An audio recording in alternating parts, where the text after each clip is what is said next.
నమస్తే.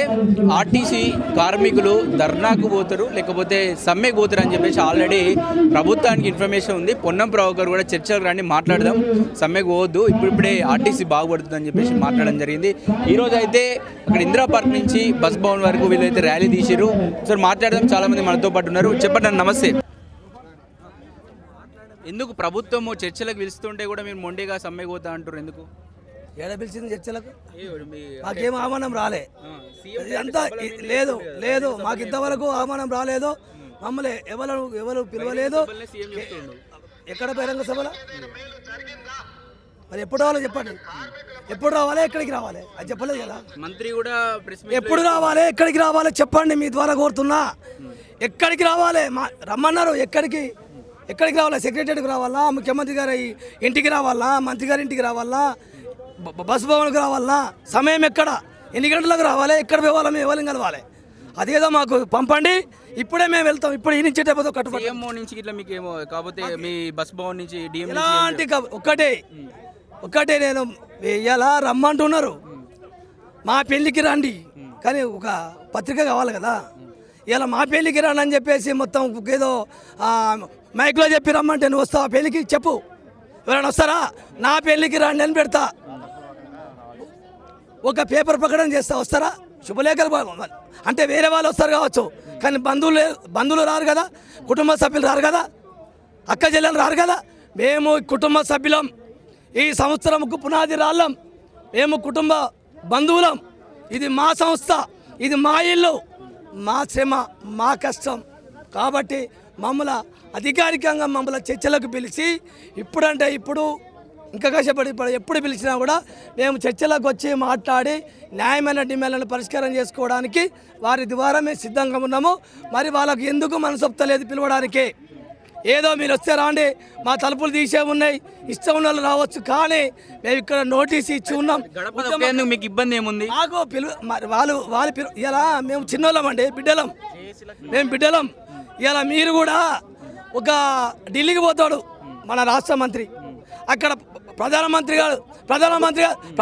గారు ఆహ్వానం పలికితేనే, ఆయన అపాయింట్మెంట్ ఇస్తేనే ముఖ్యమంత్రి గారికి ప్రధానమంత్రి గారి దగ్గర ఆహ్వానం అపాయింట్మెంట్ అవకాశం ఉంటుంది. మరి మాకు అపాయింట్మెంట్ ఇవ్వాలి కదా. ఆ పిఏతోనో సంబంధిత ఓసీతోనో ఒక ఫోన్ చెప్పియండి, పలానా రోజు రాండి, పలానా గంటలకు రమ్మని చెప్పమనండి. ఎందుకు నోరెస్తలేదు మరి వాళ్ళకు? దానికి ఏమి ఇబ్బంది ఉంది? మమ్మల్ని మేము బిడ్డలమే కదా, మేము బిడ్డలమే, మేము బాధలో ఉన్నాం. మమ్మల్ని బాధలో ఉన్న ఓదార్చవలసిన బాధ్యత, మా కష్టాల గురించి మాట్లాడాల్సిన బాధ్యత ఈ పాలకులే కదా. ఒక తండ్రిలాగా కొడుకులను బుజ్జగించి మాట్లాడి మా కోరికలు తీర్చవలసిన బాధ్యత ఈ ప్రభుత్వం మీద లేదా? మేమైనా పరాయి వాళ్ళమా? కాబట్టి మేము మీ బిడ్డలమే, మీ బిడ్డలుగా గుర్తించండి. ఫస్ట్ మీ బిడ్డలుగా గుర్తిస్తే రమ్మని పిలిచేటువంటి ఆ స్వభావం మీకు వస్తుంది. మమ్మల్ని ఫస్ట్ మేము బిడ్డలుగా గుర్తించమని ఈ ప్రభుత్వ పెద్దలను మీకు కోరుతున్నాం. అంటే వాళ్ళు డోర్స్ ఓపెన్ ఉండే రండి అని చెప్పినాక కూడా మీకు గడప దొక్కేదానికి ఏమవుతుంది? ఇబ్బంది ఏముంది? అది కరెక్ట్ కాదు. డోర్స్ ఓపెన్ ఉన్నాయి రండి అని చెప్పేసి ఎవరిని పిలిచినావు? అబ్బా? ఈయనని పిలుస్తున్నావా? సమ్మెలో ఉన్న వాళ్ళని పిలుస్తున్నావా? సమ్మెలో లేని వాళ్ళని పిలుస్తున్నావా? ఏ కార్మిక సంఘాన్ని పిలుస్తున్నావు? ఎవరిని పిలుస్తున్నావు? అందరూ దారిన పోయి దానే కూడా వస్తాడు. దానికి సంబంధం ఇవాళ పోయిండు ఒక ఆయన, ఎగ్జాంపుల్ అశ్వత్థామరెడ్డి పోయిండు. ఆయన సమ్మెలో ఇచ్చిండా? ఇవ్వలే. ఆయన డిమాండ్లు ఉన్నాయా? లేవు. ఆయన ఉద్యమంలో ఉండడా? లేడు. మరి అసలు ఆయనకు పోయి ఇలా మాట్లాడొచ్చిండు. మరి మేము అట్లా కాదు కదా, మేము ఉద్యమం చేసినాము, దశల వారీగా కార్యక్రమాలు చేస్తున్నాం, మేము నోటీస్ ఇచ్చినాం అంటే మేము అలిగినాం. మేము మా సమస్యల కోసం మీ దృష్టికి పరిష్కారం కావాలని చెప్పేసి మేము నోటీస్ ఇచ్చినాం, మా పరిష్కరించమని. ఆ నోటీసుకు స్పందించి సిద్ధాంతం ప్రకారంగా, పద్ధతి ప్రకారంగా, ఆనవాయితీ ప్రకారంగా ప్రభుత్వాన్ని దిగిరమ్మంటారా మీ దగ్గరికి? ప్రభుత్వాన్ని మా దగ్గర రమ్మంటలేవు, మేమే వాళ్ళ దగ్గర పోతాం. పిలువంటున్నాం మమ్మల్ని, కానీ ఒక పిలుపు కబురు పంపు అంటున్నాం, కాకితో కబురు పంపు అంటున్నాం. ఇప్పుడు 7 తారీఖు నాడు సమ్మె ఫిక్స్ చేసారు. ఇప్పుడు రేపు కనుక ఒకసారి పిలిస్తే వెళ్ళే అవకాశం ఉందా? 100%. ఇప్పుడు కూడా పోతాం. అంటే కూడా మీరు మొండే ఎందుకు సమ్మె పోతున్నారు? ప్రభుత్వం వెళ్తే మొండిగా సమ్మె పోతలేము. నా పేరు బి యాదగిరి, టీఎన్టీయూసీ కార్మిక పరిషత్ అప్లికేషన్ యూనియన్ జనరల్ సెక్రటరీని. సమ్మెకు పద్ధతి ప్రకారము ప్రభుత్వానికి, యాజమాన్యానికి, కార్మిక కమిషన్ సమ్మె నోటీస్ ఇచ్చినాం, రిజిస్టర్డ్ ట్రేడ్ యూనియన్స్. అయితే యాజమాన్యం వెంటనే పిలిచి స్పందించాలి. సమ్మెకు నోటీస్ ఇచ్చినా వాళ్ళకు పిలవాల్సిన బాధ్యత యాజమాన్యాన్ని. యాజమాన్యం తప్పించుకున్నప్పుడు ప్రభుత్వం చొరవ తీసుకోవాలి కదా. ప్రభుత్వం కూడా తప్పించుకుంటే మేము ఎక్కడ పోవాలి? మోడీ కాడికి పోవాలన్నా? ఏమంటారు? ఇలా ఆర్టీసీ నిర్వీర్యమవుతుంది. ఎందుకు సమ్మె నోటీస్ ఇచ్చినామంటే అడగండి, మేము చెప్తాము. ఇలా 70% ఆర్టీసీ కార్మికులు ఉన్నాయి. ఆర్టీసీని 30% ఆల్రెడీ ప్రైవేట్ అద్దె బస్సులతోటి ప్రైవేట్ చేసిర్రు. ఈ మోడీ ఎలక్ట్రిక్ బస్సులని కొత్త బస్సులు పొల్యూషన్ పేరుతోటి కాంట్రాక్టులకు వాళ్ళ అనుయాయులకు కప్పచెప్పి ప్రభుత్వం చేసింది. మరి రేవంత్ రెడ్డి గారు తీయాలి కదా. ఇవాళ కొత్త ప్రజాపాలన అప్పుడు ప్రజా రవాణా వ్యవస్థ ఉండాలి కదా. ప్రైవేట్ రవాణా ఎందుకు ఉంటుంది? దాంట్లో ఉద్యోగాలు, ఆర్టీసీ ఉద్యోగాలు రావు, గవర్నమెంట్ ఉద్యోగాలు రావు కదా. నువ్వు ప్రభుత్వమే నాశనం చేస్తుంది ఆర్టీసీని. గత ప్రభుత్వం చేసిన విధానాలు రేవంత్ రెడ్డి ఖండించాలి కదా. ఈయన పాలనకు, ప్రజాపాలనకు అర్థవంతం చేయాలి కదా. ఇవాళ మహాలక్ష్మి పథకము మాకు పెట్టిండు, అదే ప్రైవేట్ బస్సులలో ఫ్రీగా పొమ్మన్నాడా? మాకంటే ఎక్కువన్నాయి ప్రైవేట్ బస్సులు, వాళ్ళకు ఫ్రీ పెట్టిండా? ఇవాళ ఫ్రీడమ్ ఫైటర్లను, స్టూడెంట్లను, వికలాంగులను, మహిళలను, విద్యార్థులను ఇన్ని రకాల 36 రకాల కన్సెషన్ బస్ పాసులు ఇచ్చి భారం మోస్తున్నాం. ఇవాళ ప్రైవేట్ వాళ్ళకు ట్యాక్సీలు తక్కువ, మంచి మహానగరాలకు బస్సులు నడుపుకుంటారు, వాళ్ళకి ఏం లేదు. ఇవాళ మోడీ ఏం చేసిండు? ఆయన ఎలక్ట్రిక్ బస్సులు తీసుకొస్తే ఈయన ఎట్లా ఆమోదిస్తాడు? వీళ్ళ ప్రజాపాలనప్పుడు ప్రజలు, ఈ తెలంగాణ ప్రజల బిడ్డలకు ఆయన నీళ్లు నిధుల నియామకాలని కేసీఆర్ ఒక్క ఆర్టీసీలో ఒక్క ఉద్యోగం ఇవ్వాలి. ఏ ముఖం పెట్టుకొని ఆయన కేసీఆర్ పార్టీ అడుగుతుందో చెప్పమని ఒక్క ఉద్యోగం చేయలే. ఇవాళ మేము సకల జిల్లా సమ్మె చేసి ప్రతి విద్యార్థుడు అమరుడైనా బస్ డిపోలు బంద్ చేసుకున్నాం. బంద్ చేసుకొని ఒక ఉద్యోగం నోచుకోలే, బేసికల్ నోచుకోలే, ఏరియాస్ నోచుకోలే. ఇవాళ 55 రోజులు సమ్మె చేయించి మా కడుపు మార్చిండు, మాకు అన్యాయం చేసిండు. ఇవాళ అన్యాయం చేసిండు అని ఆయన ఓడగొట్టి నేను గెలిపించినాం కదా. గెలిపించినప్పుడు మహాలక్ష్మి పథకం ₹1 పెట్టుబడి వేయకుండా 1000% సక్సెస్ చేసుకున్నావు కదా. పిలిచి మాట్లాడాల్సింది ముఖ్యమంత్రి గారు. మమ్మల్ని కంపల్సరీ పోతారు. సమ్మె ఎందుకు పోతాం? చర్చలకు సిద్ధం అంటున్నాం కదా. పిలిస్తే 24 గంటల గంట సేపట్ల మీ ద్వారా చెప్తున్నాం ముఖ్యమంత్రి గారికి. 10 నిమిషాలల్లా సెక్రటరీ ఇక్కడి నుంచి ఆడికి పోవడానికి 10 నిమిషాలు, అర్ధ గంటల మీరు ఏడికి రమ్మంటే మీ ద్వారా ఆడికి వస్తాము. మా సమస్యలు పరిష్కరించే దిశగా ప్రభుత్వం సానుకూల. అంతకంటే ఎక్కువ ఏం కావాలా? మా కార్మికులు 16 గంటలు పనిచేస్తారు. అంటే మోటార్ వెహికల్ యాక్ట్ ప్రకారం కూడా కాకుండా నిరంకుశంగా నిర్బంధం. ఇప్పుడు ఎంఏ యాక్ట్ ప్రకారం 60 మంది పోవాలి, 40-50 మంది సీట్లు ఉంటాయి. 5 మంది 120 మంది 140 మంది పోతురు అంటే ఎంత కష్టపడుతురు? ప్రభుత్వం స్పందించాలా, మమ్మల్ని విలువాలా? కూడా అంటారు పని భారం ఎక్కువైంది, చేతి ఈరు మేము ఇబ్బంది పడుతూ చెప్తా ఉంటే చేతి ఈరు లేపుతలేదని చెప్పి చెప్తున్నట్టు, ఉద్యోగం చేస్తే ఈరు లేపుతలేదని చెప్తున్నట్టు. ఎవరు ఏం చెప్పినా ఈ ప్రభుత్వం స్పందించాలా. ఆ ఉద్యోగం ఏం లేదనే డిఎంలు కానీ, సిఐలు కానీ, ఆ ట్రాఫిక్ వాళ్ళు వాళ్ళకి ఆర్టీసీ పోతుందిరా నాయన అని మేము ఇటు ప్రజలకు ప్రజా రవాణా వ్యవస్థ ఉండాలంటున్నాము. ఆర్టీసీ కార్మికులకు బతకాలంటున్నాము, జీతభత్యాలు పెంచాలంటున్నాము, ప్రభుత్వానికి అనుకూలంగా పనిచేస్తామంటున్నాము. మేము మా తప్పేముంది చెప్పండి మీరు? ఎక్కడ తప్పు లేదు, ఎక్కడ మా తప్పు లేదు. ప్రభుత్వ వైఫల్యము, యాజమాన్య వైఫల్యాలు తప్ప కార్మికుల వైఫల్యం లేనేలేదు. దీన్ని కాపాడుకుంటాము, ప్రజలకు సేవ చేస్తామంటే సేవ కొడుతుంది యాజమాన్యం, ప్రభుత్వం. మరి యాజమాన్యం ఆలోచిస్తలేదు, ప్రభుత్వం ఆలోచిస్తలేదు. ప్రభుత్వం వెంటనే రేవంత్ రెడ్డి గారు మా సమస్యల పట్ల సానుకూలంగా స్పందించి వారే మమ్మల్ని చర్చలు పిలిస్తే వెంటనే సమ్మె అనేది లేకుండా సహకరిస్తాం. వాళ్ళని పిలవండి, గంట సేపట్లో పిలవండి, మేము వస్తాం. సిటీలోనే ఉంటాం, ఎక్కడ మాకు అవసరం లేదు. అర్ధరాత్రి అయినా మేము ఉంటాం. 24 గంటల టైం ఉంది. 24 గంటలల్లో మమ్మల్ని పిలిస్తే 600 మంది రోజు ప్రజాభవన్ తిరుగుతుర్రు ఈ చిన్న చిన్న కారణాలతో. వాళ్ళ పరిస్థితి ఏంది? వాళ్ళకు కూడా సమస్యలు ఉన్నాయా? చాలా గొప్ప క్వశ్చన్. మీ ద్వారా మీ రఘు సార్, మీ ఎండి గారికి కూడా ధన్యవాదాలు చెప్తున్నాం. ఎందుకంటే మీ ఛానల్ మా ఆర్టీసీ ప్రజల పక్షాన, మా పక్షాన ఉన్న ధన్యవాదాలు. ఈ ఆర్టీసీ చిన్న చిన్న కార్మికుల ఈ చిన్న చిన్న సమస్యల మీద రిమూవ్ చేసిరు కదా, ఆబ్సెంటిజం, షోకాజ్, అవన్నీ ఏమవుతాయంటే వాళ్ళకు ఉద్యోగాలు ఇస్తే ఒక డిపో నడుస్తుంది. 600 మంది ఇస్తే దాదాపు డిస్టిక్లో 2 డిపోలు నడుస్తాయి. ఉద్యోగం ఇచ్చిన పేరు ఇటు ఎండి గారికి, అటు ట్రాన్స్పోర్ట్ మినిస్టర్కి, సీఎం గారికి తెలుస్తుంది. సీఎం గారికి చేతులు ఎత్తి మొక్కుతున్నాము. రిమూవ్ అయిన ప్రతి ఎంప్లాయీని, తొలగించిన ప్రతి ఎంప్లాయీని తీసుకోవాలని కోరుతా ఉన్నాం. చెప్పండి అన్న, ఎందుకు మొండిగా సమ్మెకు పోవాలని చూస్తుంది మీ జేఏసీ? మొండిగా కాదు, ఆ విధంగా మాట్లాడడం కూడా కరెక్ట్. ఇప్పుడు సభ సాక్షి, సీఎంఏ సాక్షితో మాట్లాడింది మీ గురించి. ముఖ్యమంత్రి గారికి మేము రిక్వెస్ట్ చేస్తా ఉన్నాము. ఏదైతే 2018లో మేనిఫెస్టోలో పెట్టిండ్రు 2023లో మేనిఫెస్టోలో పెట్టిండ్రు.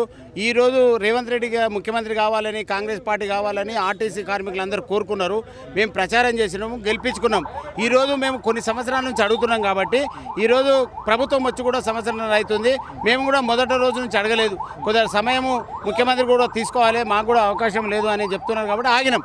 కానీ ఈరోజు ముఖ్యమంత్రి మాకు చేయాల్సింది ఏంటంటే, మీరు మేనిఫెస్టోలో పెట్టిండ్రు టీఎస్ఆర్టీసీ ఉద్యోగులను ప్రభుత్వంలో విలీనం చేస్తామన్నారు, యూనియన్లను ఇస్తామన్నారు, పే స్కేల్ చేస్తామన్నారు, పెన్షన్ పని భారాన్ని తగ్గిస్తామన్నారు, కొత్త బస్సులు కొంటామన్నారు. ఇటువంటివి ఏవైతే చెప్పినా ఆర్టీసీని డెవలప్మెంట్ చేస్తామన్నారు.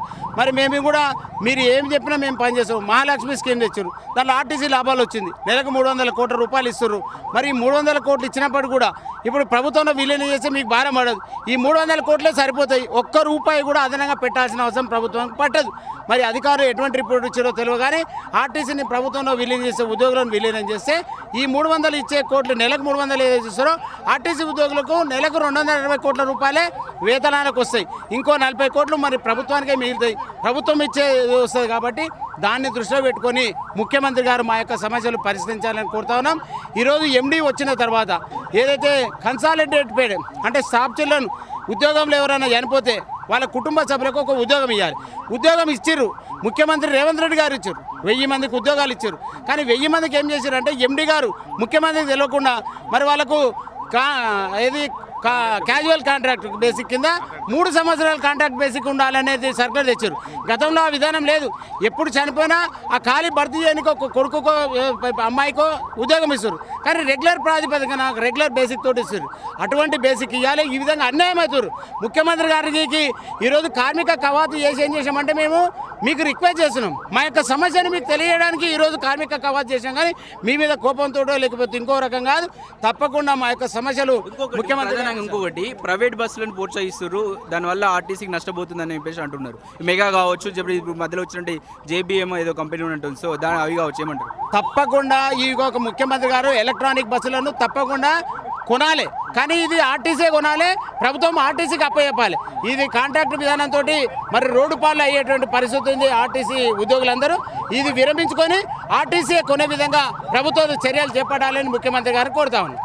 పక్కా పోతారా సమ్మెకి? 7 తారీఖు నాడు తప్పకుండా సమ్మె కొనసాగుతుంది. సమస్యలు పరిష్కరిస్తే ఇంకా రేపు సమయం ఉంది.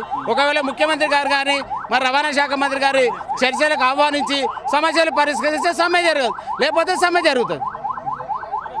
మిగతా ఆర్టీసీలో ఉన్న యూనియన్లు అన్నీ కూడా సమ్మెకు సపోర్ట్ చేయాలి. ఒకవేళ చెయ్యకపోతే ఆర్టీసీ కార్మికుల ఆగ్రహానికి గురవుతారు. నాడు సకల జనుల సమ్మె దిమ్మ తిరిగిస్తేమి, బంధు రాస్తారోక ముందు నడిపితేమి, ఆంధ్రపాలకుల కళ్ళు తెరిపిస్తేమి, ఆంధ్రపాలకుల కళ్ళు తెరిపిస్తేమి, వచ్చిన తెలంగాణ ఇచ్చిందేమీ లేదు, హామీలు ఇచ్చుడు తప్ప అమలు చేసుడు లేదు. ఏ మంత్రిని అడిగిన త్వరలోనే అంటాడు, ఏ మంత్రిని అడిగిన త్వరలోనే అంటాడు. మేఘా పాలాయరో ఉన్న ఆర్టీసీ, దగాకోరుల పాలనలో ఉన్న ఆర్టీసీ, మేఘా పాలాయరో ఉన్న ఆర్టీసీ, దగాకోరుల పాలనలో ఉన్న ఆర్టీసీ. అక్కడ మోడీ గారికి అదానీ అంబానీ మీద ఉన్న ప్రేమ, ఇక్కడ గత పాలకునికి మేఘా కృష్ణారెడ్డి మీద ఉన్న ప్రేమ వల్ల ప్రైవేట్ బస్సులు, ఎలక్ట్రికల్ బస్సులు వచ్చాయి. మేము ఆ బస్సులకు వ్యతిరేకము. మాకు జెడ్ అనే అక్షరంతో ఉన్న వెహికల్స్ మాత్రమే ఆర్టీసీలోకి రావాలి. వాటి వల్లనే సంస్థ పురోగతి ఉంటుంది. రాష్ట్రం కూడా కరెక్ట్ ట్యాక్సులు కానీ ఏదైనా కూడా ఒక్క రూపాయి కూడా అవినీతి చేయని ఆర్టీసీ ఆ బస్సులతోనే సాధ్యమవుతుంది. ఈ వచ్చే బస్సుల వల్ల అవినీతి వచ్చేదానికంటే పోయేది ఎక్కువ ఉంది మా దగ్గర. దయచేసి మేము ఆ బస్సులకు వ్యతిరేకము, అవి రానియకుండా ఉండండి. ఆ బస్సులను కూడా రేవంత్ అన్న సర్కారు మళ్ళీ పచ్చ జెండా ఊపి స్వాగతం పలుకుతుంది. దాన్ని మేము తీవ్రంగా వ్యతిరేకిస్తున్నాము. ఇప్పుడు మేము సమ్మెలోకి దిగబోయడానికి కారణము 2024 ఫిబ్రవరిలో రేవంత్ అన్ననే చెప్పిండు, 4 రోజులు కారం పొడేసుకొని తినుర్రి, రాష్ట్రానికి ఇప్పుడే నేను కొత్తగా సీఎం అయినా, 4 రోజులు అయితే నాకేందో దీని స్థితిగతులు ఏందో అర్థమైనాక నేను మిమ్మల్ని కడుపులో పెట్టి చూసుకుంటా అన్నారు. ఇప్పుడు 25 మేలు అడుగుతున్నాము. గత సంవత్సరం మీరు చెప్పినందుకు గతంలో ఇచ్చిన హామీ మేరకు మేము ఆగినాము. ఎక్కడ కూడా ఎలాంటి ప్రభుత్వ వ్యతిరేక విధానాలు మేము ఎక్కడ తీసుకోలేదు. ఎక్కడ సమ్మెలు చేయాలని, ఎక్కడ నిరసన కార్యక్రమాలు తెలపాలని, ప్రజల్లో వ్యతిరేకత తీసుకురావాలని మేము ఏ రోజు కూడా అనుకోలేదు. మీరు ఆ రోజు చెప్పినందుకే మేము సంవత్సర కాలం పాటు వెయిట్ చేసినాము. ఇప్పుడు అడుగుతున్నాము మాకు ప్రభుత్వంలో విలీనం చేయండి అని. దానికి మీరంటారు ఆర్థిక భారము ఎక్కువ అవుతుంది, ఇప్పుడు రాష్ట్రము ఆర్థిక భారాన్ని మోసే స్థితిలో లేదు అంటుంది అని మీరు అంటున్నారు. చర్చలు జరిపిర్రా? చర్చలకు పిలవకపోవడమే కదా ఈరోజు. చెప్తుండే పొన్నం, నేను మాట్లాడితే మీతో లేదు, మా జేఏసీ నాయకులను ఏ రోజు పిలవలేదు. మా జేఏసీలో కూడా రేవంత్ అన్న అన్నాడు వేరే పార్టీలు రెడ్డి దాదాపు సభలనే అన్నాడు, మీరు సమ్మెలకు పోకండి, నేను మాట్లాడతా, సమస్యలు ఉన్నాయి మాట్లాడతా అని చెప్పిండు. పొన్నం కూడా చెప్పిండు, మీరేమో చర్చలకు పోనంటారు. చర్చలకు రేవంత్ అన్న గారు ఇంతవరకు పిలవలేదు. మిమ్మల్ని డైరెక్ట్ సభ మీదే చెప్పిండు కదా, పిలవలే అంటారు. సభ మీద చెప్పారు కానీ మా జేఏసీ వాళ్ళకి ఎటువంటి ఇన్ఫర్మేషన్ అయితే లేదు. పలానా టైంకి నేను అపాయింట్మెంట్ ఇస్తున్నా, చర్చలు జరుపుదాం రండి అని మాకు ఇప్పటివరకు అయితే రేవంత్ అన్న నుంచి ఎటువంటి పిలుపు రాలేదు. ఆ పిలుపులు వస్తే 95% పైగా ఆర్థిక భారానికి సంబంధించిన అంశాలే ఉన్నాయి. ఉద్యోగాల్లో వేధింపులు, అధిక పని భారము, యూనియన్ ఎలక్షన్లు జరపడము, వీటికి ఎక్కడ ₹1 కూడా ఖర్చు అవసరం లేదు. కానీ మాకు ఎందుకో మరి రేవంత్ అన్న మమ్మల్ని ఇంత దూరం పెడతాడు అని మేము ఈ స్థాయికి వస్తాము. రేవంత్ అన్న సర్కార్కి కూడా మేము నిరసన తెలియజేయాల్సి వస్తుందని మేము ఏ రోజు కూడా కల్లో కూడా ఊహించలేదు. ఇప్పుడు అది ఆ పరిస్థితి వచ్చినందుకు రేవంత్ అన్న కంటే ఎక్కువ మేము బాధపడుతున్నాము. గత పాలకులు మమ్మల్ని వాడుకొని వదిలేశారు. తెలంగాణ ఉద్యమంలో మా పాత్ర ఉంది, కాంగ్రెస్ ప్రభుత్వం అధికారంలో ఉండడానికి మా పాత్ర ఉంది. అయినా కూడా గత పాలకులు మమ్మల్ని అణచివేసిరు. ఈ ప్రభుత్వం కూడా మమ్మల్ని చర్చలకు ఇంతవరకు పిలవలేదు. మేము జనవరి చివరి వారంలో సమ్మెకు నోటీస్ ఇస్తే ఇవాళ మే మొదటి వారం కూడా పూర్తయ్యే పరిస్థితి వచ్చింది. ఇప్పటివరకు రేవంత్ అన్న మాకు అపాయింట్మెంట్ ఇవ్వలేదు, ఆ చర్చలకు ఎప్పుడు పిలవలేదు. విలీనం కంపల్సరీ చేయాల్సిందే. ఆర్థిక భారం ఎక్కువగా పడడం లేదు. 50 నుంచి 70 కోట్ల వ్యవధిలోనే ఉంటుంది రాష్ట్రం పట్ల. మా కృషికి మీరు అది ఇచ్చినా కూడా తక్కువే అవుతుంది. దయచేసి అర్థం చేసుకోరి. ఇతర రాష్ట్రాల మీద రిజిస్ట్రేషన్లు అయిన ప్రైవేట్ ట్రావెల్స్ ఆర్టీసీకి రావాల్సిన ఆదాయాన్ని ఎత్తుకోబోతున్నాయి. అయినా మీరు ఊరుకుంటున్నారు. ఎల్బీ నగర్లో, ఆరంగర్లో సమస్యలుంటే ప్రభుత్వంతో చర్చించాలి అన్నారు. ఆర్టీసీ కార్మికులు సమ్మె ఆలోచన చేయడం సరికాదు అని చెప్పారు. అప్పు చేశారు. 7 లక్షల కోట్ల రూపాయల అప్పుతోనే ఎక్కడైనా ఏదైనా అభివృద్ధి జరిగిందా మీరు ఆలోచన చేయండి. మీ కార్మికులకు ఏదైనా మేలు జరిగిందా? చనిపోయిన కార్మికుల పట్ల మానవత్వంతో ఎప్పుడైనా ఆలోచన చేసినా? ఆర్టీసీ కార్మికులు ఆనాడు ధర్నా చేసి ఆనాడు మీరు ఉద్యమం చేస్తే 50 మంది కార్మికులను పొట్టన పెట్టుకున్నారు, కానీ మీతోని మాట్లాడలేదు. మరి మేము వచ్చిన తర్వాత ఈరోజు ఆర్టీసీని గాడిలో పెట్టి ఈరోజు లాభాల వైపు నడిపించే ప్రయత్నం చేస్తున్నాం. ఆర్టీసీ కార్మికులకు నేను విజ్ఞప్తి చేస్తున్నాను, మళ్ళీ సమ్మె అని చర్చలు చేస్తున్నాను. దయచేసి ఈ సంస్థ మీది. ఈ సంస్థను చర్చలకు పిలిచి కూడా మాట్లాడవచ్చు. ఆర్థిక అంశాలు లేని అంశాల పట్ల కూడా ఇంతవరకు చర్చ జరగలేదు. సాక్షాత్తు సీమే చెప్తుండు మీతో మాట్లాడతా, కానీ మీరేమో సమ్మె పోతా అంటారు. మాట్లాడతా అంటే మేము వెళ్ళడానికి సిద్ధంగా ఉన్నాము. ఎక్కడ అపాయింట్మెంట్ ఇచ్చారు, ఏ ఆఫీస్కి వచ్చి కలవమన్నారు, మాకు ఇంతవరకు ఏం చెప్పలేదు. అలాంటిది వస్తే మేము మాట్లాడతాము. మాకు సీఎం మీద ఎప్పుడు వ్యతిరేకత లేదు, ఎందుకంటే అందరికంటే మేము కోరుకున్న వ్యక్తి సీఎంగా రావడం మేము అదృష్టంగా భావించినాం. కాబట్టి మాకు సమ్మె చేయాలనే ఉద్దేశం లేదు. సమ్మెలోకి మీరు నెట్టితే మాత్రమే అది సమ్మె అవుతుంది. దయచేసి పరిష్కరించే మార్గాలు ఉన్నాయి. పరిష్కరించాలనుకుంటే ఆలోచన వస్తుంది. రేపు మాట్లాడితే ఓకేనా? మీది పిలిచి ఇప్పుడు దీన్ని రియాక్ట్ అయితే ఏ క్షణంలో అర్ధరాత్రి 2 గంటలకా 3 గంటలకా ఫస్ట్ రింగుకే మా జేఏసీ నాయకులు ఫోన్ లిఫ్ట్ చేయడము, మీ ఆఫీస్ దగ్గర క్షణాల్లో వాలిపోవడము, మీతో చర్చించుకోవడము. మాకు కావాల్సింది అదే. సమ్మెకి వెళ్ళాలన్న ఉద్దేశము, ప్రయాణికులను ఇబ్బంది పెట్టాలన్న ఉద్దేశము మాకు ఎక్కడ లేదు. అలాంటి ఉద్దేశమే ఉంటే ఎలక్షన్ల టైంలోనో, విద్యార్థులకు ఎగ్జామ్స్ జరిగే టైంలోనో మేము ఇలాంటి కార్యక్రమం చేపట్టే వాళ్ళం. విద్యార్థులు ఎగ్జామ్స్ అయిపోయినాయి, వాళ్ళు ఇంట్లలోనే కూర్చుంటున్నారు. దయచేసి విద్యార్థుల మీద ఎఫెక్ట్ పడొద్దనే మేము మార్చిలో సమ్మె చేయాల్సిన వాళ్ళము మేదాకు వచ్చాము. దయచేసి అర్థం చేసుకోండి. మా గొంతెమ్మ కోరికలు కాదు, తెలంగాణ సాధనలో ఉన్నాము, కాంగ్రెస్ ప్రభుత్వం ఏర్పాటులో మేము ఉన్నాము. దయచేసి మా అంశాలను మీరు కొంత మనసు పెట్టి ఆలోచిస్తే ఒక్క క్షణంలో సమస్యలు తీరుతాయి. ఇవి దయచేసి అర్థం చేసుకోరి. డిపోలలో అధికారుల వేధింపులు తట్టుకోలేకపోతున్నాము. పాత బ్రీత్ డిపో మాది మియాపూర్ డిపో.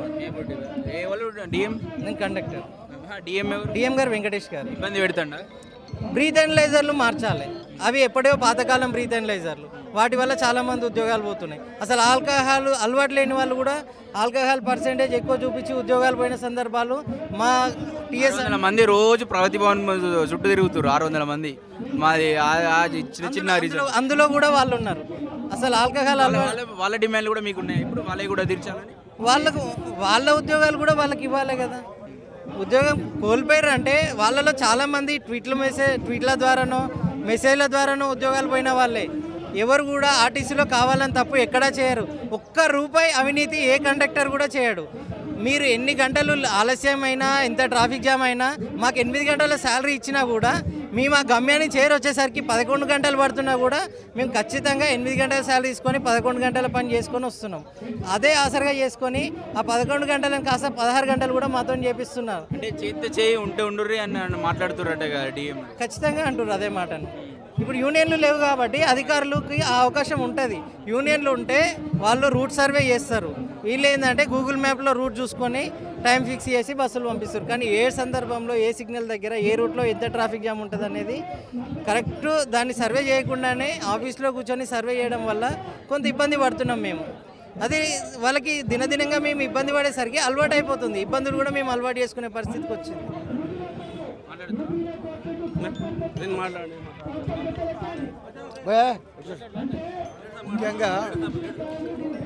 ముఖ్యంగా మన తొలి వెలుగు రఘువన్న గారికి ముఖ్యంగా ధన్యవాదాలు చెప్తాను. జేబీఎం సంస్థ బస్సులు ఎప్పుడైతే స్టార్ట్ చేసిందో రఘువన్న దీని మీద ఒక 5-10 నిమిషాలు ఒక ప్రోగ్రాం కూడా చేయడం జరిగింది తన ఛానల్లో. ఒక్కటే విషయం చెప్తున్నాం సార్, జేబీఎం అనే సంస్థ ఒక బస్సులు కొన్నది. ఒక బస్సు కాస్ట్ వచ్చి 2 crores, దానికి సెంట్రల్ గవర్నమెంట్ ఇచ్చే రాయితీ 1 crore. ఒక బస్సు వరంగల్ నుంచి హైదరాబాద్ రావడానికి అయ్యే ఖర్చు మినిమం 1000 నుంచి 1200. ఇదే బస్సును ప్రభుత్వం కొనుగోలు చేసి సంస్థలో పెడితే ఒక బస్సు మీద 5 సభ్యులు బతుకుతారు, 5 మెంబర్స్ బతుకుతారు. 2 డ్రైవర్లు, 2 కండక్టర్లు, మెకానిక్. ఇంత చిన్న విషయం గవర్నమెంట్ ఎట్లా మిస్ అయిపోతుంది? ఎవడో ఒక్కడు బతకడం కోసం, ఎవడో ఒక్క సంస్థ బతకడం కోసం ఇన్ని బస్సులు కొని వాడికి కోట్లలో రాయితీలు ఇచ్చి దాన్ని ప్రైవేట్ సంస్థకు అప్పగించి కేవలం ఈ రోడ్ డ్రైవర్లకు కేవలం 20,000 నుంచి 20,000 రూపాయలు జీతం ఇచ్చుకుంటూ వాళ్ళకు బానిసలాగా చేసుకుంటూ వాడిని చేస్తుంటూ డ్రైవర్లకు కండక్టర్ మీరు వాళ్ళ పైసలు వాళ్ళవి కిలోమీటర్కి 45 రూపాయలు తూచా తప్పకుండా వానికి చెల్లించుకుంటూ డిపోలు 4 ఇప్పటికి తెలంగాణలో 5 నుంచి 6 డిపోలు వానికి అప్పచెప్పి ఎవడి బతుకుల కోసం చేస్తున్నాడు ఇదంతా. ఇప్పుడు గత ప్రభుత్వం చేసింది ఏంది? మెగా వాళ్ళకి అప్పచెప్పింది కొన్ని డిపోలు. వాళ్ళు పావులవంతా చేస్తే వీళ్ళు 75 మంది చేసింది ఇప్పటి వరకు. మా కోరిక ఒకటి, ఆర్టీసీ ప్రభుత్వాలే నాశనం చేస్తున్నాయి ఆర్టీసీని. మా కోరిక ఒకటే, ఆర్టీసీ పరిరక్షణ. ఈ ఆర్టీసీ ఇంకా ఇప్పటిగా ఎప్పుడో నుండి కేసీఆర్ పుట్ట ముందు, రేవంత్ రెడ్డి ముందు నుంచి 1930లో పుట్టిన ఆర్టీసీ ఇప్పుడు వచ్చి వీళ్ళెవరంటే నాశనం చేయడానికి. దీన్ని నమ్ముకొని కొన్ని వేల కుటుంబాలు ఉన్నాయి. దాదాపు 1 నుంచి 2 లక్షల కుటుంబాలు అధికారికంగా అనధికారికంగా బతుకుతున్నాయి దీన్ని బేస్ చేసుకొని. దీన్ని ఏదో చేస్తాం మాకు తిరుగులేదు అనుకుంటే మాత్రం రేపు 7వ తారీఖు నాడు ఫస్ట్ బస్ నుంచి మా సత్తా ఏంటో చూస్తారు. మా సమ్మె తప్పదు. పిలిచి మా డిమాండ్లు అయితే ఏమున్నాయో అవి తీర్చే వరకు మా సమ్మె తప్పదు. మినిమం ముఖ్యమంత్రి చెప్తుండు, మంత్రి చెప్తుండు, రండి మాట్లాడదాం, వద్దు సమ్మె అని చెప్పేసి అంటున్నారు. ఎన్ని రోజులు ఏం చేసింది సార్? సమ్మె నోటీస్ ఎప్పుడు ఇచ్చినాం మేము? సమ్మె దాదాపు 3 నెలలు అవుతుంది కదా. మరి అప్పటి నుంచి ఏం చేసిండు అంటే పిచ్చోళ్ళ కనపడుతున్నాం మేము ఆఫీస్లో రండి అంటే ఎవరు పిలిచాడు? ఎవడో కార్మిక ద్రోహి అశ్వత్థామారెడ్డి అంటే వాడు పోయి వాళ్ళ మీటింగ్కి వస్తున్నాడు. అశ్వత్థామారెడ్డి ఏమంటాడు? సమ్మె వద్దు ఇప్పుడాడు. ఇదే అశ్వత్థామారెడ్డి కేసీఆర్తో చేతులు కలిపి మా జీవితాలు సర్వనాశనం చేసాడు. మా జీవితం మీకు తెలుసు ఆ విషయం, మీకు తెలుసు, టోటల్ మీడియాకి మొత్తం తెలుసు ఆ విషయం. ఇప్పుడు పోయి కాంగ్రెస్ పార్టీ మెంబర్షిప్ తీసుకొని కాంగ్రెస్ పార్టీలో ఎమ్మెల్సీ పదవి కోసం పోరాడిపోయి ఇప్పుడు పోయి అక్కడ మన ట్రాన్స్పోర్ట్ మినిస్టర్తో మీటింగ్లో కూర్చున్నాడు. ఎవరిని పిలవాలి? ప్రభుత్వం. ఏ జేసీని పిలవాలి? ఇక్కడ పోరాడుతున్న కష్టపడుతున్న ఈ జేసీని పిలవాలా? వాడు కూడా అడుగులు బంగులతో వాడిని పిలవాలి. ఎవరు పిలుస్తారు? ప్రభుత్వం ఎవరు పిలవాలి? ఇది ముఖ్యంగా మేము చెప్తున్నాం. మా సమస్యల గురించి మాట్లాడే వ్యక్తులు మా యూట్యూబ్ ఛానల్ తొలి వెలుగు రగన్న మీకు మా ఆర్టీసీ కార్మిక మా 50,000 కుటుంబాల తరపున మేము మీకు హృదయపూర్వక ధన్యవాదాలు చెప్తాను. Thank you.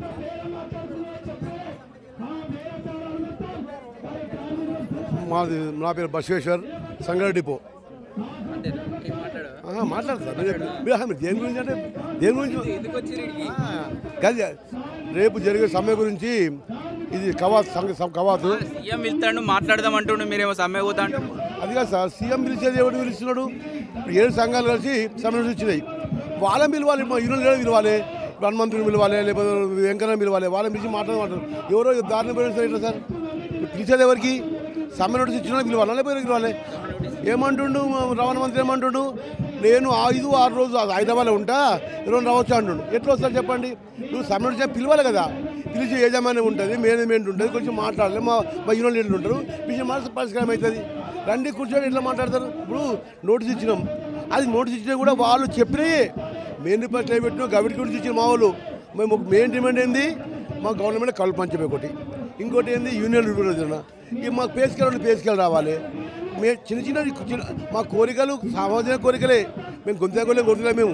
మాకు చేయవలసిన డిమాండ్ అడుగుతున్నాం. మేము దానికి ఆర్థికంగా లేదంటే ఇప్పుడు ప్రతి ఒక్కరు అనుకుంటే ముఖ్యమంత్రికి మాకే ఉంటాయి. ఎట్లా ఇప్పుడు ఒక్కోదానికి లక్షల కోట్లు పెడుతుడు, ఉచితాలు మీరు ఇచ్చుకుంటూ పోతుంటే మనం మేము చేయించడం మా కడుపు ఉండదా?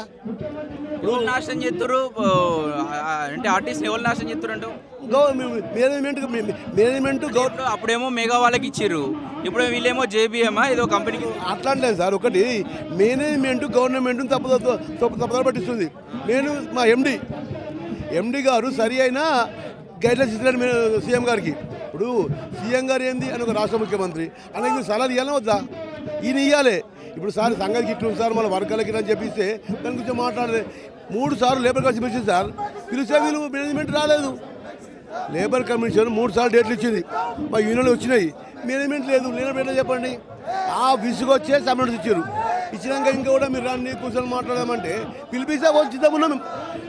సమ్మె చేయడానికి మాకు ఎలాంటి లేదు, గవర్నమెంట్ బదిలీ లేదు. వాళ్ళు పిలిస్తే మాట్లాడి సిద్ధంగా ఉన్నాం కదా, అన్ని పిలిచి మాట్లాడుకొని గివ్వు అంటే ఒక 23 డిమాండ్లు అయ్యి అలా మెయిన్ డిమాండ్ ఏంది యూనియన్లు, ఇంకోటి ఏంది ఆర్టీసీ అపార్ట్మెంట్ గురించి అంటాం కదా, ఆల్రెడీ గేట్ ఎంత వచ్చింది, డేట్ వరకు నేను మీకేం నొప్పి వస్తుంది, మీ మెయిన్ బ్యాచ్ ఉంటే చేయమంటున్నాం కదా, మేము కొత్త అర్థం కదా.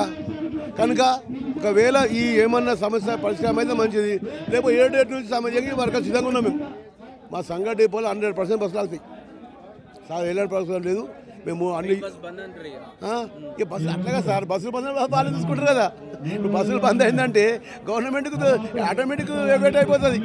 మేము మహాలక్ష్మి ఎఫెక్ట్ అవుతుంది, బస్సు బంద్ చేస్తే ఇబ్బంది అవుతుంది సార్. సామాన్య మాకు పెట్టడం మాకు లేదు, మరి మా కార్డు మీద ఉండాలి కదా. మరి మాకు విపరీతం పని ఒత్తిడి అవుతుంది, 1 కిలోమీటర్ వేస్తున్నారు. సామాన్యుడు కదా, అదంటే సార్ మేము కూడా సామాన్యం కదా. మేము ఉద్యోగస్తులు, మేము కొట్టించడం కాదు కదా సార్, ఉద్యోగస్తులు సామాన్యులే కదా. ఇప్పుడు గవర్నమెంట్ కూడా ఉద్యోగస్తులు చూసుకోవాలా వద్దా? మమ్మల్ని కూడా చూసుకోవాలి కదా. మేము కూడా గవర్నమెంట్ ఒక వాళ్ళ ఓట్లు వేసినాము, మేము సామాన్యంగా మేము కూడా మా కడుపున పెట్టి పని చేయించుకోండి. ఇప్పుడు మాలేమో చూస్తుంది విపరీత పడుతుంది, 50 మంది ఎక్కువ 100 మంది ఇస్తున్నారు. కానీ మేము పని చేస్తున్నాం, 8 గంటలకు 10 గంటలు చేస్తున్నాం, 12 గంటలు చేస్తున్నాం. కానీ మేము దానికి ఏమంటలేం కదా, 1 గంట ఎక్కువ తయారున్నాము. కానీ మాకు కూడా సరైన జీతభత్యాలు పెంచి మాకు చేయాలి కదా. మాకు కూడా ఒత్తిడి ఓటీలు తగ్గిస్తున్నారు, విపరీతమైన మేనేజ్మెంట్ మీద బంద్ చేస్తే బంద్ చేయ అంటున్నారట కదా. ఆ మాట ఎవరు అంటలేరు, ఆ మాట అంటారు ఎవరు లేరు. నన్ను అంటుర్రట ఎక్కువ పని చేస్తున్నాం అంటే చేత ఏరు లేకపోతే మీ శాతపై వెళ్ళిపోండి ఇంకోటి వస్తారంటారు. ఆ మాట మేనేజ్మెంట్ ఏంటంటే మా సూపర్వైజర్లు అరే శాతపై వెళ్ళిపోయా అంటే వాడొక వర్కరే కదా. ఆర్టీసీలో ఎవరైనా వర్క్ పని భారం పెరిగింది, ఫ్రీ బస్ వచ్చిన నుంచి ఒక 10 మంది ఎక్కిటారా 100 మంది ఎక్కుతుర్రు. మరి ఇవన్నీ కంప్లైంట్ పోయి చెప్తే చేత ఏరి ఉంటుండ్రు అన్న. మీకు కాకపోతే వెళ్ళిపోండి, వివరం చేస్తారు. మీకు శాతం చేయండి, మీ శాతం వెళ్ళిపోండి. డిఎంలు చెప్తున్నారు అన్నమాట. ఇప్పుడు డిఎం కూడా మాట మాకేం కాదు, సూపర్వైజర్ కూడా పని జరిగింది. కాకపోతే సిఐల గురించి కొంచెం సుఖంగా ఉన్నది ఆర్టీసీలో. సిఐలు డిఎంలే, మిగతా టీఐ2లు టీఐ3 అందరికి ఇబ్బంది ఉన్నది, ప్రతి ఒక్కరికి ఉంది. కాకపోతే అన్న మెయిన్ అంటే మెయిన్ కష్టపడి డ్రైవర్ కండక్టర్ మెకానిక్లు అది. సరే థ్యాంక్ యూ. ఇక్కడ మేము సమ్మెకు 100% అండి. ఎందుకంటే మేము కొత్త డిమాండ్స్ ఏమి అడగట్లేదు, కాంగ్రెస్ ప్రభుత్వానికి తెలియని డిమాండ్లు కాదు. ఎందుకంటే మేనిఫెస్టోలో ఏవైతే పెట్టిరో ఆ యొక్క డిమాండ్లను మేము అడుగుతున్నాం. ప్రభుత్వంలో విలీనం చేయాలి ఒకటి, ప్లస్ ఉద్యోగ భద్రత, యూనియన్ రెస్టోర్ చేయమంటున్నాం. ఆర్థికపరమైన అంశాలు అంటున్నాం. ఆర్థికపరమైన అంశాలు ఏడున్నాయి ఇక్కడ? ఉద్యోగ భద్రత చేయడం ఆర్థిక అంశమా? కాదు కదా. యూనియన్ రెస్టోర్ చేయడం ఆర్థిక అంశమా? కాదు కదా. కాబట్టి ఈ పెంచిన పనిభారాలు ఒకటి చెప్తున్నాను సార్. ఇక్కడ ఏంటంటే 2014 కంటే ముందు 56,000 మంది ఉండే ఆర్టీసీకి. 2014 ముందు 56,000 మంది ఉండే, కిలోమీటర్లు 36 లక్షల మంది కిలోమీటర్లు ఉండే, అంటే 10,000 బస్సులు ఉండే, 9,600 బస్సులు ఉండే. బస్సులు తగ్గలే, కిలోమీటర్ తగ్గలే. 16,000 మంది రిటైర్డ్ అయిపోయారు, అంటే 40,000 మంది ఉన్నారు ఇప్పుడు. కిలోమీటర్ తగ్గలే, ప్లస్ బస్సులు తగ్గలే. అయినా మేము 8 గంటలు చేసే పని 16 గంటలు 18 గంటలు చేస్తున్నాం వర్క్ని. అంటే ఒక బస్సులో 40 మంది ఎక్కాల్సిన కెపాసిటీ 90 మంది 200 మంది దాకా ఎక్కుతున్నారు. అయినా మేము సంతోషంగా చిరునవ్వుతో డ్యూటీ చేస్తున్నాం. అయినా మమ్మల్ని ఎవరు పట్టించుకోవట్లేదు. ఇక్కడ మా కష్టానికైతే ప్రతిఫలం అడుగుతున్నాం కదా. ఇప్పుడు 2014 తర్వాత తెలంగాణ విడిపోయిన తర్వాత ఆంధ్రప్రదేశ్ విడిపోయిన అక్కడ గవర్నమెంట్లో విలీనం చేసారు. అక్కడ అయ్యింది, ఇక్కడ ఎందుకు కాదు? మహాలక్ష్మి స్కీమ్ ఇక్కడ నడిపిస్తున్నాం కదా. ఇప్పుడు ఆర్టీసీకి మహాలక్ష్మి ద్వారా మంచి డబ్బులు వస్తున్నాయి, కాదనట్లేము. అవేవో ట్రెజరీ నుంచి ఇవ్వండి. మీకు చిరస్థాయిగా ఒకటి రేవంత్ రెడ్డి సార్ గారికి ఒకటే వినిపిస్తున్నా సార్ డైరెక్ట్గా. మేము విలేజ్ తిరిగి బస్ తిరిగి ప్రచారం చేసినాం గవర్నమెంట్ కావాలని. మా ముఖ్యమంత్రి కావాలని మేము కోరుకున్నాం. ఎందుకంటే బస్సులు తిరిగి మా ముఖ్యమంత్రి కావాలని గెలిపించుకున్నాం. మేనిఫెస్టోలో పెట్టిన అంశాలు ఏవైతే ఉన్నాయో ఆ యొక్క అంశాలు మాత్రమే మాకు పరిణోధం తీసుకొని మమ్మల్ని చేయండి. ఒకటండి, ఆర్టీసీ ప్రభుత్వం విలీనం చేయండి. చిరస్థాయిగా ఆర్టీసీ కార్మికుల గుండెల్లో చిరస్థాయిగా మీరు ఉంటారు. రేవంత్ రెడ్డి సార్ చిరస్థాయిగా ఉంటారు. ఇప్పుడు గత ప్రభుత్వం మెగాకు కంపెనీకి ఇచ్చి వాళ్ళు నాశనం చేశారు. ఇప్పుడు వీళ్ళు కూడా జేబీఎం ఏదో కంపెనీకి వీళ్ళు ఇచ్చినట్టు. అంటే ప్రభుత్వాలే ఆర్టీసీ నాశనం చేస్తున్నాయి అనొచ్చా? ఇది మాత్రం ఖచ్చితంగా చెప్తామండి. ఇప్పుడు ఈ కాంగ్రెస్ ప్రభుత్వం ఇట్లా ఏం చెప్తుందంటే, మేము తీసుకున్నది కాదు కదా, అగ్రిమెంట్ ఆల్రెడీ అయిపోయినాయి కాబట్టి మేము పాత అగ్రిమెంటే ఇస్తున్నామని చెప్తున్నారు. చేయాలనే చిత్తశుద్ధి ఉంటే ఎట్లానే వేయవచ్చు సార్. ఒకటి చెప్తాను సార్, వీళ్ళ చేతుల్లోనే ఉంది. ఇప్పుడు ముఖ్యమంత్రి గారు ఇక్కడ మన ఫార్మాసిటీ ఉందండి, పాత ప్రభుత్వం మీద అగ్రిమెంట్ అయింది కదా, క్యాన్సిల్ చేసినా లేదా? ఆర్టీసీ ఎంత అండి? ఆర్టీసీ ఎంత తలుచుకుంటే? కాబట్టి చిత్తశుద్ధితోటి వర్క్ చేయాలనుకుంటే ఎట్లానే చేయొచ్చు. కాబట్టి ముఖ్యమంత్రి గారి మీద మాకు నమ్మకం ఉంది. ఇది ప్రజాప్రభుత్వం అంటారు కాబట్టి ప్రజాప్రభుత్వంలో అందరికీ సమాన హక్కులు, సమాన న్యాయం జరుగుతుందని మేము కోరుకుంటున్నాము. సమ్మెలకు నెట్టకుండా ప్రభుత్వాలే సమ్మెలకు నెట్టుతున్నాయి మమ్మల్ని. ఎందుకంటే మీరు మేనిఫెస్టోలో పెట్టిన అంశాలే మేము చెప్తున్నాం. టైం ఇచ్చినాం సార్, 2 సంవత్సరాలు కావస్తుంది. టైం ఇవ్వలే అని కాదు, టైం ఇచ్చినాం. మహాలక్ష్మి స్కీము ఒకటే రోజులో ఇంప్లిమెంట్ చేసిన ఘనత ఒక ఆర్టీసీ కార్మికులకే వెళ్తుంది తప్ప వేళకు వెళ్ళదు. ఎందుకంటే ఒకరు చేయాల్సిన పని, ఇద్దరు చేయాల్సిన పని మేము ఒకరమే చేస్తున్నాం. 16,000 మంది పని మేము చేస్తున్నాం. కాబట్టి మమ్మల్ని గుర్తించి ప్రభుత్వంలో విలీనం చేసి ట్రేడ్ యూనియన్ హక్కులు కల్పించి ఉద్యోగ భద్రత కల్పిస్తే చిరస్థాయిగా మా గుండెల్లో ముఖ్యమంత్రి గారు ఉంటారని చెప్పేసి ఈ మీడియా ద్వారా, మన తొలి వేల ద్వారా నేను కోరుకుంటున్నాను సార్. నమస్తే. ఏమంటారు? వచ్చా ప్రభుత్వం చర్చలకు పిలుస్తుంది, రమ్మంటారు, మాట్లాడంటారు, మీరేమో మళ్ళీ ర్యాలీలు ఇస్తారు, సమ్మెలు అంటారు, ఏంది? నా పేరు దామోదర్ అండి, రిటైర్డ్ ఆర్టీసీ ఎంప్లాయీని. సమ్మె చేయాలని ఎవరికి సరదా ఉందండి? వాస్తవం చెప్పాలంటే అబద్ధాలు ఆడకూడదు. మేము అనవసరం రోడ్ల పాలు కాము. రిటైర్ అయిన కార్మికుడికి డబ్బులు రావట్లేవు. ఒక సంవత్సరం రిటైర్ అయినా సంవత్సరం డబ్బులు రావట్లేవు, 2 సంవత్సరాలు 3 సంవత్సరాలు డబ్బులు రావట్లేవు. వాళ్ళు కడుపు మండి రోడ్లు ఎక్కే పరిస్థితుంది. రోడ్లు ఎక్కడానికి కారణం ప్రభుత్వమే. కేసీఆర్ గారు ఏదో అన్యాయం చేశారని చెప్పింది ఈ రేవంత్ రెడ్డి గారే.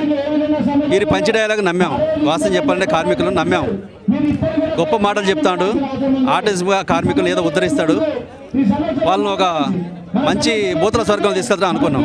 కాకపోతే ఏంటంటే ఈరోజు పరిస్థితి ఏంటంటే ఇవాళ పడదు ఇవి రిటర్న్ డబ్బులు రాకపోవడం, ఆర్టీసీ హస్తగస్తం అయిపోవడం, కార్మికులు అన్యాయంగా ఇబ్బందులు పాలు చేయడం మాత్రం చాలా బాధాకరమైన విషయం. అది అయితే ఏంటంటే ఇలా ర్యాలీ తీసిర్రు, 7వ తారీఖున సమ్మె కూతురా? సమ్మె పోవాల్సిందే సార్. కారణం ఏంటంటే సమ్మె ఇప్పుడు అడగంది అమ్మాయినే పెట్టదు. ఎందుకు అడుగుతున్నాం? ఇలా 2021 పే స్కేల్ కావాలా? 2017ది నువ్వు పే స్కేల్ ఇచ్చావు కానీ తప్పది. కేసీఆర్ గారు వాస్తవం చెప్పాలంటే 44 ఒకసారి ఇచ్చాడు, 16 ఒకసారి అడిగితేనే ఇచ్చాడు. సమ్మె ఆర్టీసీ చేసిన తర్వాత సమ్మె కాలానికి ఇంతవరకు ఏ ప్రభుత్వం కూడా ఇయ్యలే. 52 రోజుల సమ్మె వాళ్ళ ఎట్ట బతుకల కార్మిక వర్గాన్ని మొత్తం జీతం కూడా ఇచ్చాడు. కానీ నువ్వు వచ్చేం చేసావు? 16% ఐఆర్ని చేసినావు అంటే 21 చేసిన జీతం చేసిన చెప్పావు. ఒక 5% పెరిగిలే అనుకున్నాం, 21 అయింది అనుకున్నాం. కానీ నువ్వేం చేసినావు? వెంటనే నీ అసలు విషయం బయటకు వచ్చింది. 21 కాస్త హెచ్ఆర్ఏ తగ్గిందని చెప్పి 6% పీకావు. అంటే అర్థమైంది, కుడి చేత్తో ఇచ్చావు, 7వ చేత్తో పీక్కున్నావు. అంటే కార్మిక వర్గం అన్యాయం అయిపోయింది. 21 పే స్కేల్ ఇంతవరకు గతి లేదు, ఈ 25 పే స్కేల్ ఇంతవరకు లేదు. మరి కార్మిక వర్గం తిరగబడాలా వద్దా? అడిగితే అడగాల్సిందే కదా. సజ్జనారు వచ్చినాక ఆర్టీసీ చాలా బాగుపడుతుంది, చాలా డెవలప్ అయింది అంటారు, మీరేమో సమ్మె పోతారు. ఒక రకం చెప్పాలంటే ఇటు మా లీడర్షిప్ తప్పు చేస్తుంది, కార్మిక వర్గాన్ని ఫీడ్ చేయడం తప్పు అవుతుంది. సజ్జనార్ గారిని ఒక బూచిగా చేయకూడదు. సజ్జనార్ని అడిగి రేవంత్ రెడ్డి గారు మేనిఫెస్టోలో పెట్టలే. కాంగ్రెస్ మేనిఫెస్టోలో విలీనం చేస్తాం, జీతాలు ఎక్కువిస్తాం, ఆర్టీసీ కార్మికులు బాగా చూసుకుని చెప్పలేదు. ఈ సజ్జనార్ గారు ఈ ఆర్టీసీ బస్ భవన్కి ఓనర్ కాదు, ఆర్టీసీకి ఓనర్ కాదు, ఆయన ఐపీఎస్ ఆఫీసర్. ఆ ఆఫీసర్ అవుతుంది తెల్లారితే ఇంకో సీటుకి ముఖ్యమంత్రి కావాలంటే పోతారు. బాధ్యత చేయాల్సిన ముఖ్యమంత్రి చేయకపోగా ఒక సజ్జనాన్ని మీద విమర్శ చేయడం తప్పని నా వ్యక్తిగత అభిప్రాయం. ఇంకొకటి విషయం ఏంటంటే కార్మికులు ఇవాళ 10,000 మంది రిటైర్ అయినారు. రిటైర్ అయినప్పుడు ఒక 10 మంది చేసే కాడ 6గురితో చేపిస్తున్నారు. వాస్తవంగా 4 తక్కువ ఉన్నప్పుడు ఆ బస్సులు ఆగిపోవాలా, కానీ ఉన్న వాళ్ళతోనే ఆ ఇటు చాకరీ చేపించుకుంటా సక్సెస్గా నడిపిస్తున్నారు. ఆయన విధులు ఆయన వివరిస్తాడు.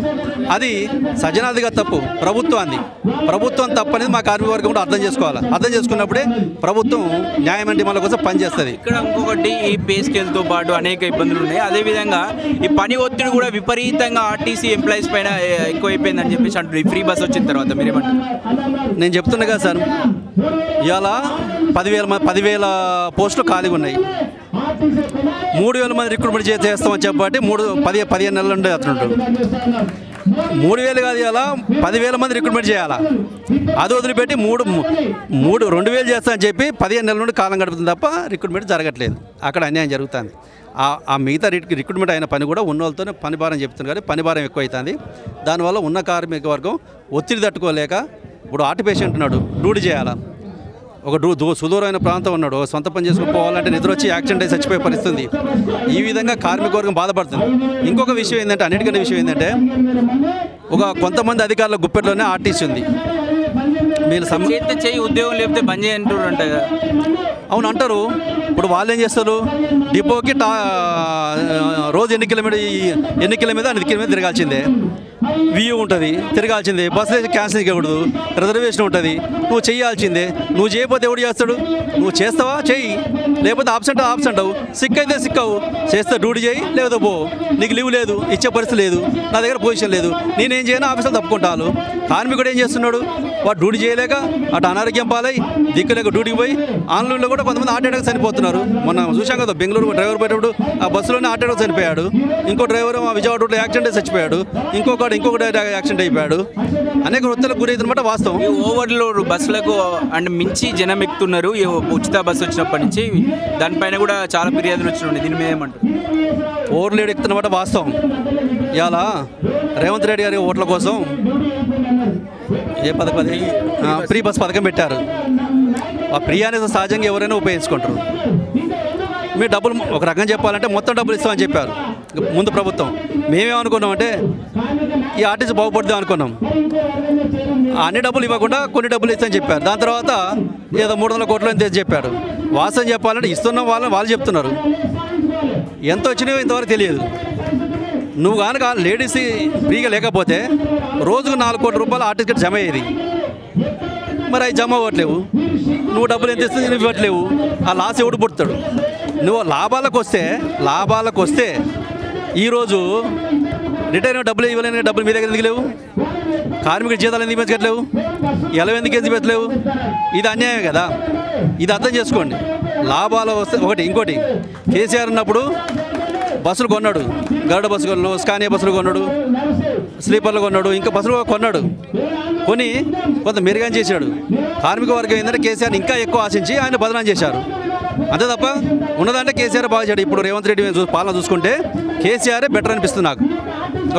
ఇంకో విషయం ఏంటంటే, మీ కేసీఆర్ బెటర్ అంటున్నాం, మీ యూనియన్లే లేకుండా చేసిండు కదా.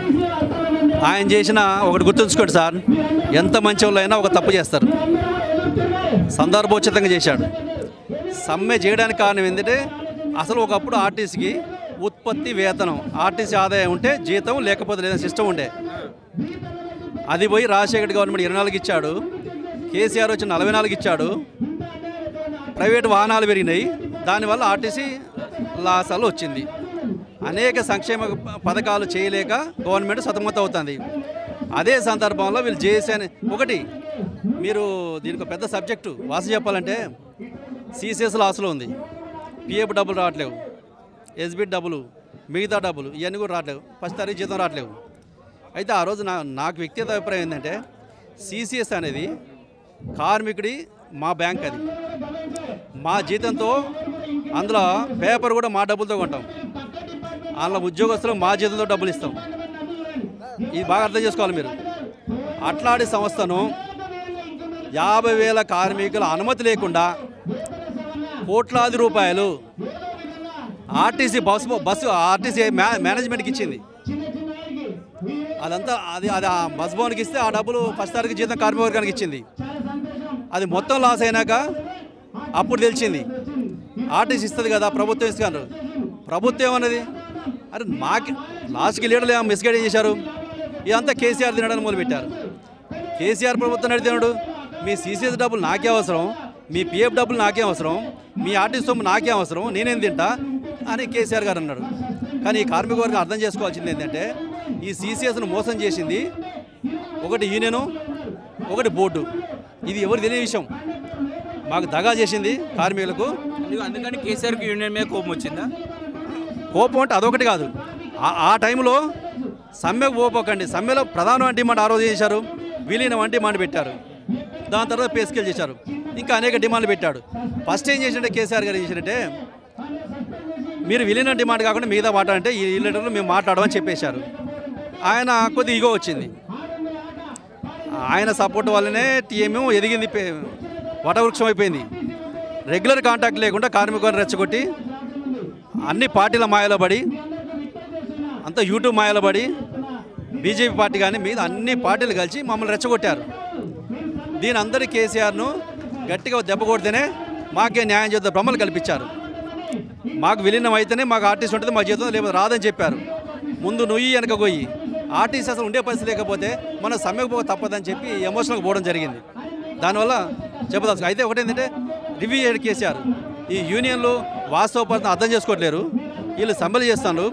2 సంవత్సరాలు మాత్రమే యూనియన్లు, ఎలక్షన్ లేవు, యూనియన్ లేవు, పక్కన పెట్టని చెప్పాడు పాపం ఆయన. పిట్ ఏంటంటే ఆర్టీసీకి ఎట్లా బాగుపడుతుందో నేను చూసుకుంటా, నేను బాగుపడా నేనే దాన్ని ముందుండి నడిపిస్తా, దీన్ని బాగు చేసే ప్రయత్నం నేను చేస్తా అని చెప్తే మాకు నమ్మకం కలిగింది.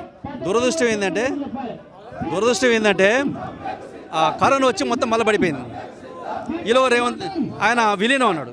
విలీనం లాస్ట్ చెయ్యనన్న రేవంత్ రెడ్డి లాస్ట్ చేశాడు. ఏది కేసీఆర్ గారు చేశారు. ఈ గవర్నర్ దగ్గర పోయి ఇదే ఆర్టీసీ లీడర్లు కొంతమంది, ఇదే పార్టీలు కొంతమంది సెంట్రల్ వాటా, స్టేట్ వాటా అనుకుంటా సాగ తీసుకుంటా డిలే చేశారు. ఈలో ఎలక్షన్లు వచ్చినాయి. ఎలక్షన్ రాగానే ఎలక్షన్ పోయిన తర్వాత టైం అయిపోయింది.